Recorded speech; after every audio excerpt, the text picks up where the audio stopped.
Life Advice. The email address is lifeadvicerr@gmail.com. Today's Life Advice is brought to you by La Quinta by Wyndham. Next time you have to travel for work, consider staying at La Quinta by Wyndham. They have everything you need to get the job done, including free high-speed Wi-Fi, free bright-side breakfast with fresh waffles, eggs, and more, and a fully equipped fitness center to help you unwind after. Tonight, La Quinta. Tomorrow, you shine. Book direct at lq.com. How is everyone? Doing great. Good spirits. Feeling great. Spirit. Okay. Well, let's get to the emails.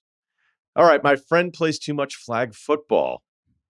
Hey, Ryan. With Kyle mentioning flag football on the last two pods, it made me think about my buddy Ned. Hope that's not a real name, but I don't know. We'll see where this goes. Ned, and not the biggest problem in the world. It's not like he's drinking too much or he's stealing from his friends. He just played too much flag football. My friend Ned S. is hooked on heroin, and I don't know. We live... No. All right. So maybe think about my buddy Ned and his now addiction with flag football. For background, Ned and I went to a small D3 school for college where we both played wide receiver and loved our experience. We went 35-5 over our time in college, won the conference 3 times, and drank beer to celebrate each win. Since graduating, Ned and I have both... Yeah, fucking right. I actually love it. So I don't know if Ceruti's being sarcastic or not. But this guy's definitely, your friends are going to know, or maybe none of them actually listen to the pod. Who knows?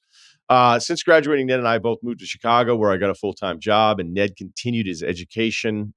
He even names the school here, so I don't know. Ned is a great guy, but as I stated previously, he is addicted to flag football. He plays in 3 flag leagues and even travels back home to New York City to compete in the Skamoog, another flag league. Don't know that one. With some of our college teammates. Every week I get the same text, quote, "You should come to X location. There's a flag league we would dominate in." I love that text. I also got added to a group chat with some of his flag buddies, and all they do all day while I'm at work is talk about flag football schemes, both offense and defense. I'm no Sean McVay, but it's 5-on-5 football. You don't need a playbook the size of an encyclopedia. I don't know how else to say, so I'm just going to come out and say it. In college, Ned never played. Oh, twist. Oh, no. Not saying I was an All-American or even a starter, but I knew my skill level and knew when to give up. Last time I talked with Ned, he was talking about sending film to teams over in Europe and seeing if you can play in a German-Italian football league. How do I talk some sense into my friend and get him to grow up and focus on his future? Why do you care? Okay, good point. Yeah, who cares if he never played? I mean, I never played at the college level. I'll still get in on a flag football thing. Like, that's not not like the barrier of entry is like, how much did you play on your D3 football team? But it's never pissed you guys off if like you have a buddy that's like way too into something. You're like, all right, man. You know, Brian, like, pissed you off when Danny tried to be a day trader for like a couple weeks. Remember? Like, I don't know. Like, I think that's a normal dude thing. It's like, all right, man, we get it. Like, you know, you hit the gym. Like, come on. Like, let's see how long this lasts. I mean, clearly this guy's more dedicated to it because you're that annoyed about it. I don't think it's like weird for him to be annoyed about it. But yeah, like, it's not, if he keeps doing it, like, you don't have to like check him on his life. This is like hater energy, though. Like that, you're definitely like there's definitely some hate in this dude's body. But I'd say, why can't you just look at it as like, listen, this guy's like, you know, he's not falling off the exercise thing. He's found his thing. He's passionate about it. And maybe one day I really want to play flag football, and that's my guy. I have a guy I can go to, as we discussed like last week or whatever. You know, these things aren't like, it's not like finding a pickup basketball game. These things are, you know, fewer and farther between. So like, if you actually do get a hankering for, you know, the old throwing the old pigskin around again, then you know exactly where to go. And this guy's, you know, he'll be happy to bring you in the fold. And other than that, I don't see how this affects you. Okay. And aside, do you remember me being mad about Danny day trading? Because I did it for a bunch of years. No. And it was bad. Maybe that was a bad like analogy, but I remember you making fun of him about it. And because Danny likes to fancy himself that sometimes. And I don't know, I remember you making fun of him about it. And that's a totally normal dude activity. I don't think it was like harmful or whatever. It's just, that's what guys do. 100% chance I was making fun of him. That is agreed upon. But I don't think I would have felt like it was bad because... Yeah, you weren't trying to help his life out. Yeah. I try to not be a hypocrite with that kind of stuff. And I know for a fact, like there were times when I was day trading when Scott, because I would get bored sometimes in the show with Scott because I was always used to driving. And then when I wouldn't drive, like I would just, especially in the beginning of the show where I'd always, meaning hosting. So you come in and out of the breaks, you tee up every guest, you kind of drive the conversation, the whole thing. So in the beginning with Scott, I had a hard time with it because I was like, oh, I just sit here now? Like, this is weird. And then I'd be trading. And then I remember I asked the same question he asked to the guest. I did it like twice. And then I listening. Did we already tell the story on the pod? I think so, okay. yeah. It was a while ago. It's a bad example. What if, hypothetically, Kyle and I just got really into pickleball and every time we hopped into, the Zoom Riverside or whatever, we just started talking about wrist techniques and equipment, like you'd be annoyed. You would be like, guys, every day for like weeks. I see the football schemes, how that could maybe that's the one thing where you're like, you're monopolizing our hangout time. But other than that, I wouldn't be worried what this guy does like on his own time. If the show text thread was constantly about pickleball, I would not like it. Right. Same. Yeah. So, but I do know that as I've gotten older, I don't want to concern myself with what other people like if it's not hurting anybody. Like, I think it's more important that people have things that they enjoy. There's a lot of people walking around that don't have anything that they actually enjoy. So I'm in a place where I'm like, cool. I think that's great. I think it's weird. I think it's great that you like it, right? Whatever that thing is. If a guy wants to go to 20 fish shows a year, just let him do it, Right. That's how I feel. The answer to all these things are jokes. They're not like sit downs, right? The answer isn't like, hey, we're really concerned that you're like stunted growing. You've stunted your like brain growth by being here and doing this stuff. Like, we're really concerned. The way that you solve this is just jokes, right? That sting a little bit. Jokes that you can sting. back off. Yeah. Jokes and then you could back off. You monitor the situation like, all right, that one went too far. We found the line. And I think that's perfect.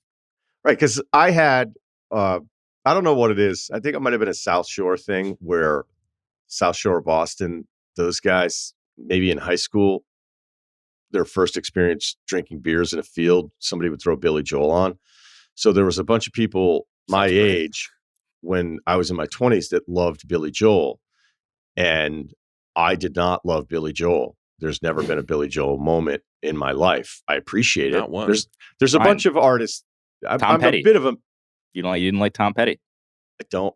I get it. I get why people like it. The Springsteen thing, I saw him once at an event that we were there for the Final Four. The energy, the passion, the songwriting, all of it. If somebody's like, hey, I love Bruce Springsteen, I don't tell them no. I don't tell them that they're wrong. But in my 20s, when the Billy Joel thing happened, I was like, did you bring your dad again?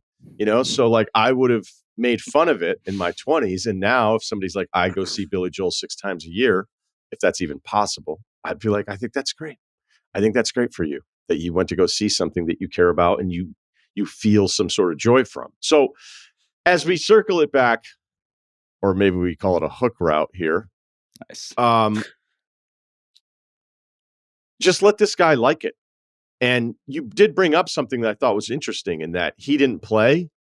It actually makes sense that he's this into it now. Right. He's got unfinished business. Because he didn't play. I treated every pickup game from my mid-20s and early 30s like some referendum on payback of never having things work out for me in my very limited basketball thing. So I took it way too fucking seriously. I'd be super into it.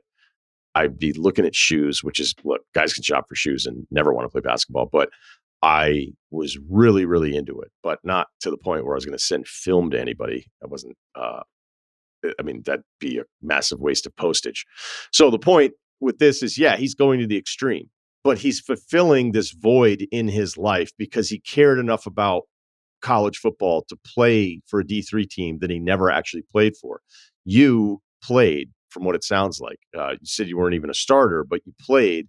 So I know the guys that played kind of make fun of the guys that didn't play and the whole thing. But everybody after their playing career, they either have satiated that hunger or the hunger grows even deeper. And he's in that phase right now. Probably doesn't have a family, right? So I would just let him get out there on those go routes. Let him just continue to run the go route of life. I think these are free. That's great. Talk about t-shirts. I think that this is also, these are recent college grads, so this is minus 1,000 that this ramps down fairly soon. In the it's not even on the board. Like, yeah, this is great. I don't know why you like the emailer is not wrong about anything. I would just say, let it go, man. Let it ride out. And yeah, you probably should make fun of him. Be like, hey, did you hear back from the Italian gladiators yet? Heard Franklin was thinking about sponsoring them. Like I had a buddy that played soccer, I think in Switzerland. You know, he's a good player, played in college, went there, and you know, I think he got hurt, and then he was like, I'm going to go to Sweden now or something like that. I was just like, what are you doing? But then I realized, like, that's fucking awesome. That's like my dream. Yeah, right. Like he did it for a little bit, and it wasn't going to work out. It wasn't going to go anywhere. He was maybe delaying the real stuff. This guy has a job at least, right? He's not like signing up for stuff. Like it was always just kind of funny when you play pickup basketball or something. The guy would be really good. He'd be like, what's to do? Like, I played some semi-pro. Like, we're down the street. Like, what are you talking about? Played some semi-pro. Then I had a buddy who played hockey at UVM, Jason Hamilton, stud, great guy, all-time great guy. I remember we were bartending together. He was done. And I was like, are you going to, like, you could play in the minors? And he's like, dude, as soon as I am done skating off the rink, I'm throwing all of my stuff away. I was like, that's it. I've been doing this since before I could talk. I'm done. And just people are different about it. Yeah, I will say, you know, I have a couple of buddies who played soccer in college. And like to tell them how into the sport I am now and how not into the sport they are as like having played it, it does feel a little bit weird. I'm like, am I doing this right now? Like, should I like these guys like actually played at a high level, and I'm over here like, you know, grinded tape watching all these games. And they're like, yeah, I don't really know what happened last week. I mean, I don't follow it anymore. I'm like, oh man, really just putting me in my place there. Sorry. Yeah, I don't blame the person who played for thinking. I know I was a loser about the basketball thing. I know it, but I don't care because in the moment I was like, I care about this more than anything. Can I ask you an unrelated question? What is the name Ned short for? Ed, like right? That's not just his name's Edward? Not just Ned, right? Is it Edward? That's my guess. Incredible question. I've just never thought about it. My guess. Because a young guy named Ned, you just don't hear a lot of those, and it could be made up. Who knows? But no, it is Edward. Jack is short for all sorts of stuff, right? That you wouldn't expect. Jack? Well, Jack. Yeah, where the fuck did Dick come from? Sorry, well, Dick's Richard, right? Yeah, which again, I don't get it. Why? But why? Yeah, I'm with you. I don't get it. Like, why would that be a thing? But it is. Yeah, I remember somebody was like, "Is Jim Jimothy?" Edward, Edmund, Edgar. Not a lot of Edgars around. Or Edmonds. If I was Edgar, I'd probably go Ned or Ed. There is Ned no is Ed. a kind of a cool name. Let's bring it back. I'm sure the Ned Flanders Peak stuff wasn't great for some of the Neds out there. Yeah, but Ned Stark brought it back. Yeah, you just wait long enough. Good recovery. Okay. Let's find another email. I was looking up Ned, so I lost famous Neds, like famous Neds of the world. Okay, is it time to give up the home gym? Let's stay on this, guys. Kind of weaving in and out of the physical challenges of life. 5'11", 185, no impressive bench or squat stuff, and that's the issue. I'm emailing you at 5 a.m. from my garage, all of which has been converted into a gym over the past 3 years. As far as home gyms go, it's pretty nice. Treadmill, Peloton, power rack with bench, dedicated stretching area, an 80-pound heavy bag. Wow, this is unbelievable. Is there any kind of membership fee? Do I have to like pay a fee and then it's every month? It's not extravagant, but nice enough to be a common topic of conversation when exchanging pleasantries with neighbors in the yard when the garage door is open. So here's the issue. My physique does not match the niceness of my gym. I'm not obese, but I'm kind of chunky and without much muscle mass. The disparity between my gym and my body is never more evident than when passersby look confused as they try to understand why the skinny, fat, soon-to-be 40-year-old who's clearly winded for 5 minutes of rudimentary gardening has a hex deadlift bar hanging from the frame of a power rack in his garage. So how did this current state of affairs come to be? 3 years ago, the home gym was pitched to my wife as a time and money saver compared to an external gym. However, the assumption of how much time and energy I would have to work out during a given week was laughably inaccurate.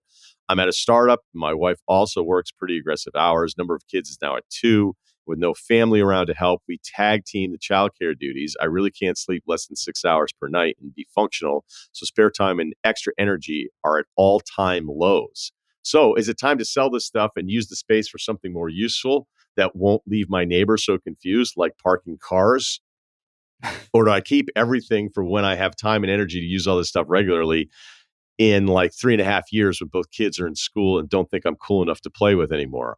I'm leaning on keeping the dream alive. I mean, I might only need one more piece of equipment for that 6-pack.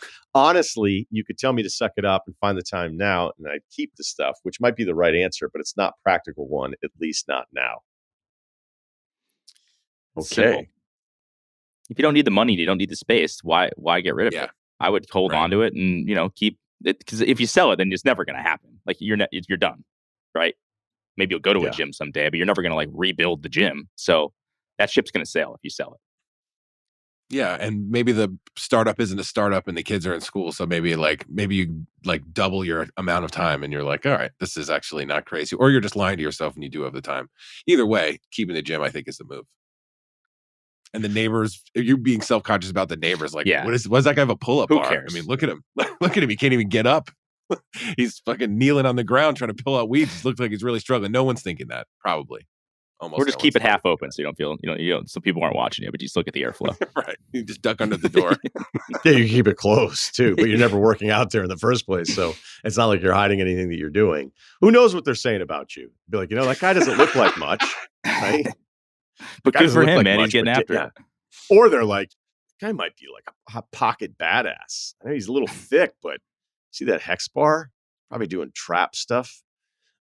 I love the home gym. As somebody who went way too overboard during COVID and bought everything and would be like, oh, wait, these are available now? Done. And then you get them and you're like, I don't know that I'm really going to use this. I have a few pieces, but I'll tell you what you're not going to love is getting out into that secondary market of trying to sell your stuff to strangers. Well, I would say Facebook Marketplace has kind of made that easy.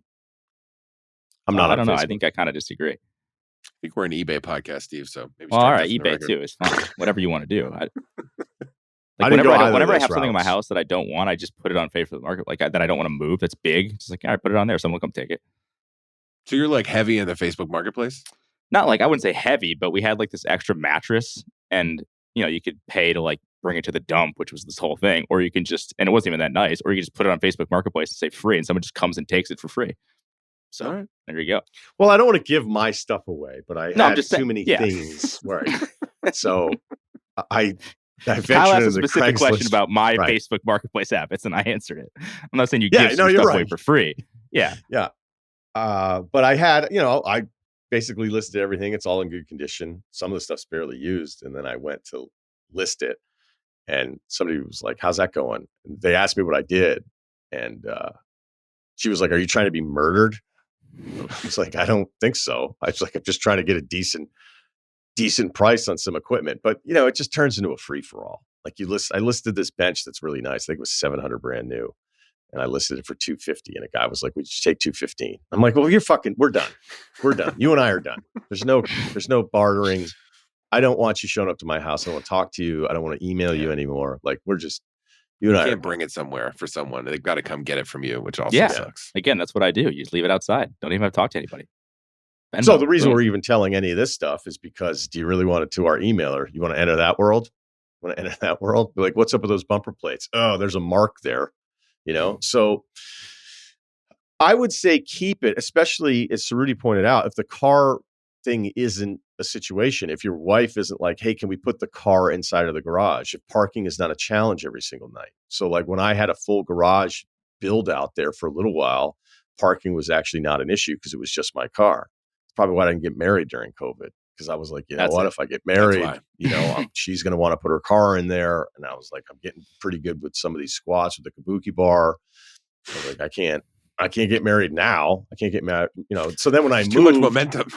Right. So then when I moved, I was like, all right, what do I do with this entire squat rack thing? And I was like, I do love it. And I do love doing some of the stuff on it. So I was like, I'm just going to keep it and have it in the garage. It's not super ideal right now. It's not pitched well either. So who knows what sort of habits I'm getting myself into. But I think there's still hope for you. I still think there's hope for you. And you wanted to do it to save money, but it sounds like, how expensive would it to be to look up some trainer to come to your house and do a workout with, maybe if it's not even you, do it for your wife. I mean, if she's still motivated to want to keep it around, doesn't care about the parking part of it, I still think there's hope for this gym and all of its accessories. It sounds like it's an incredible setup. You put the time in, man. Like, you can't get in there for 30. I don't know, the 2 kids thing and the startup. I get it. I'm not going to pretend. But he can see the finish line of like when all that shit starts to lighten up, right? That's like, I mean, I don't know, who knows how long you're a startup for, but like the kids definitely grow at a normal pace, right? So at a certain point, they're gone for 6-8 hours of the day. Like that should give you time. It sounds like he works from home. Who knows? Maybe you open it up to the neighborhood. And if that's your only concern, you know, make up some T-shirts. Start taking dues. Right? Raise Powerhouse. Handing them out, you know. It's a great name for a bar. Yeah. There you go. Maybe you put it in, although that's probably pretty dangerous liability issues. I say I knew I was going to say keep it, but I hold out hope. Like, I have some surfboards where I was like, you're not getting rid of this. There's a phase where you're going to be back in. That phase may never happen, but at least I'm equipped for it if it were to happen. That's how I look at stuff. Unless I was married to somebody who was like, you need to get this shit out of here. But you don't seem to have that problem. No. So sounds like you're winning. Guy. Yeah. I'd trade with you right now.